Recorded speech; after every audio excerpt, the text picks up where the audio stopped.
He never hit her, never screamed. That's why it took her 7 years to realize he was destroying her life. And even now, she still thinks it might have been her fault. This is a pattern I've seen too many times. It always starts the same way, and it always ends with the same question. Was it really that bad? Let me show you how it works. It was a Tuesday evening. Maya was sitting at the kitchen table, working. Daniel walked in, looked at her screen, and said, "You know, if you were actually good at this, you'd still have your studio." Calmly, almost casually, and walked out.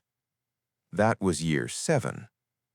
By that point, she had no apartment, no business, no money, no friends.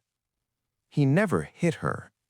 He erased who she was, slowly, one piece at a time. Every step has a name, and this is where things get important, because once you know the names, you start seeing the pattern everywhere. Before Daniel, Maya was annoyingly independent. Her own words, her own studio, her own money, solo trips, her sister Leah every day, her friend Clara every week. She wasn't looking for a relationship. She said it so often she started to believe it. Then Daniel appeared. A gallery opening, October 2016. He was 38.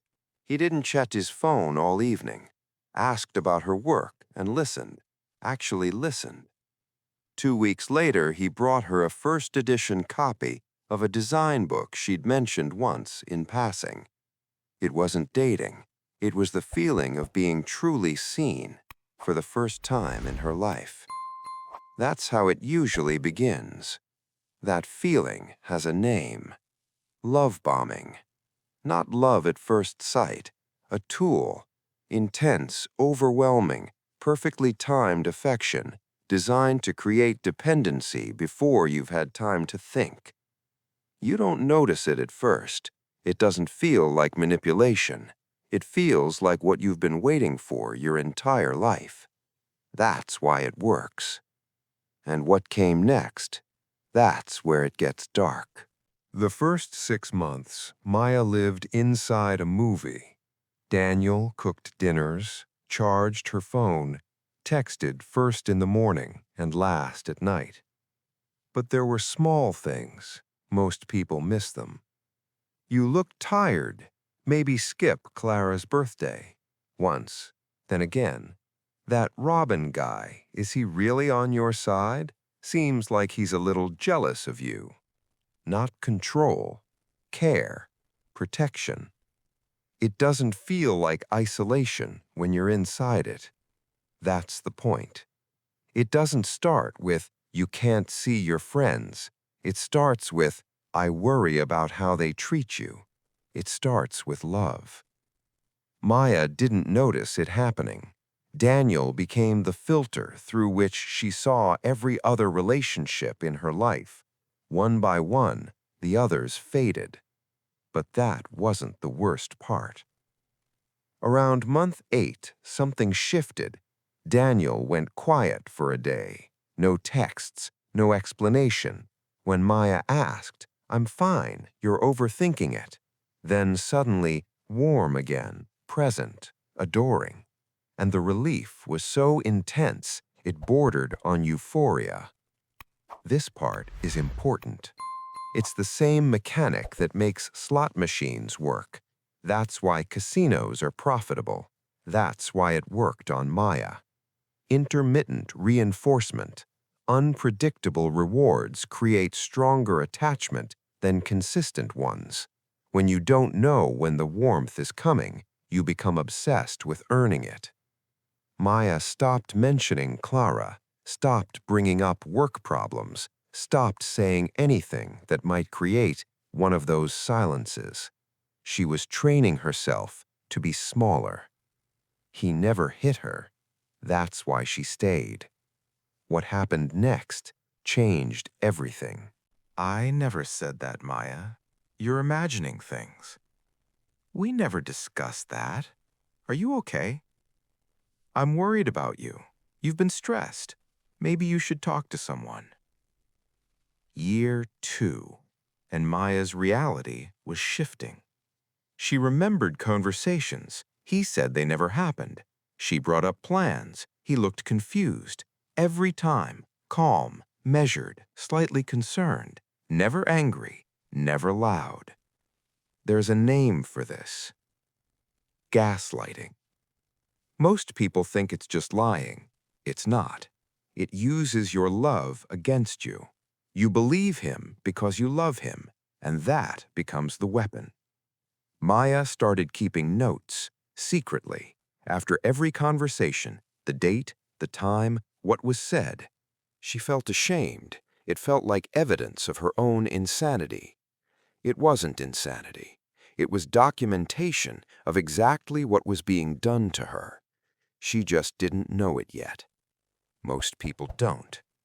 Studies show the average person leaves an abusive relationship 7 times before leaving for good, not because they're weak, because their brain has been reprogrammed neurologically.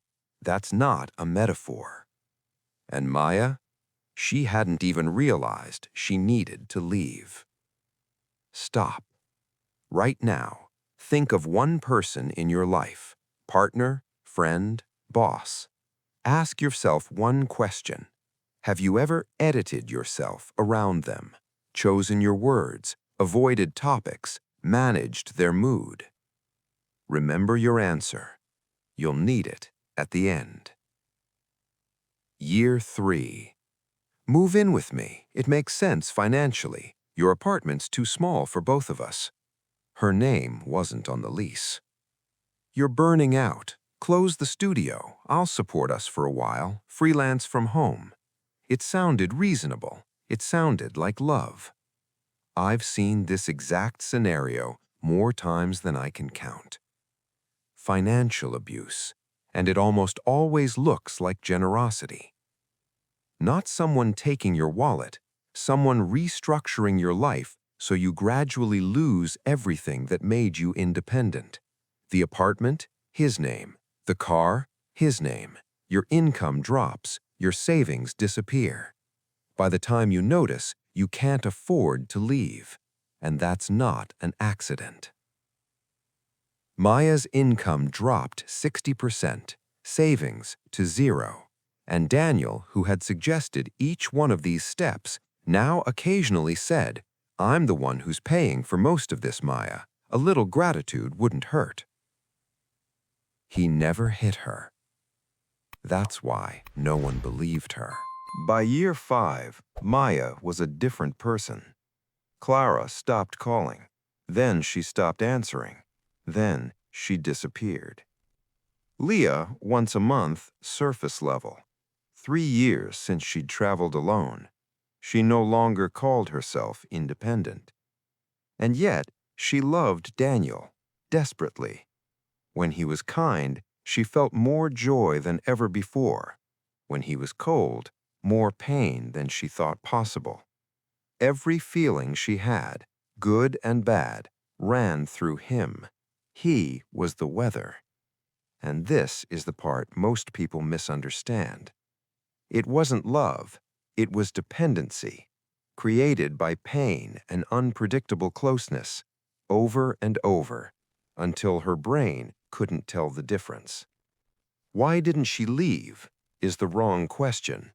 The right one, what was done to her mind that made leaving feel impossible? She still asks herself that.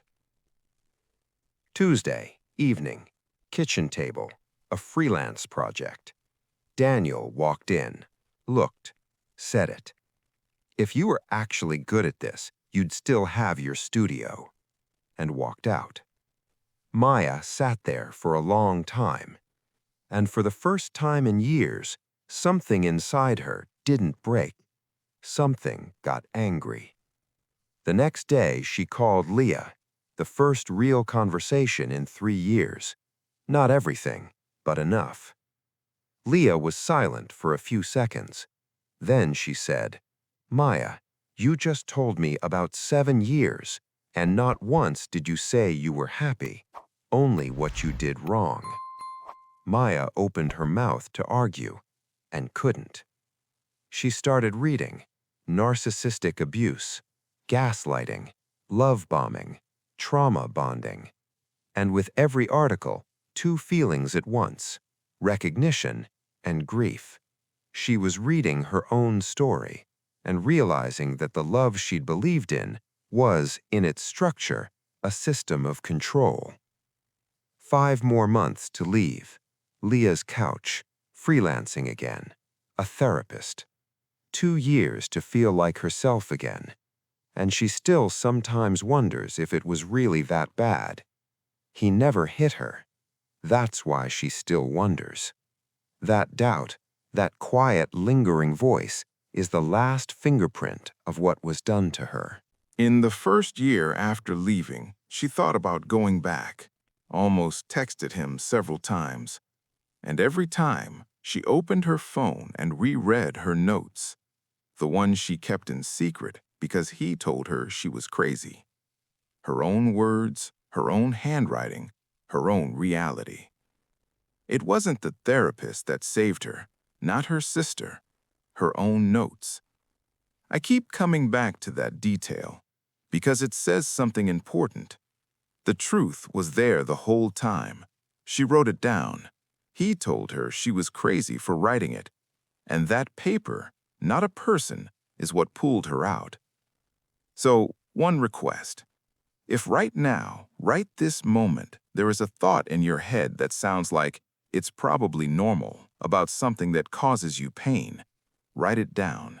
Today, the date, the time, what happened, what you felt. Just write it down. And if you recognized even one of these patterns, send this video to the person you were thinking about earlier. They might need it more than you do. Once you see it, you can't unsee it. The next story is about the same playbook, same tactics, different setting. Your office, your manager, maybe your dream job. And the reason it's harder to see is that there, it comes with a salary.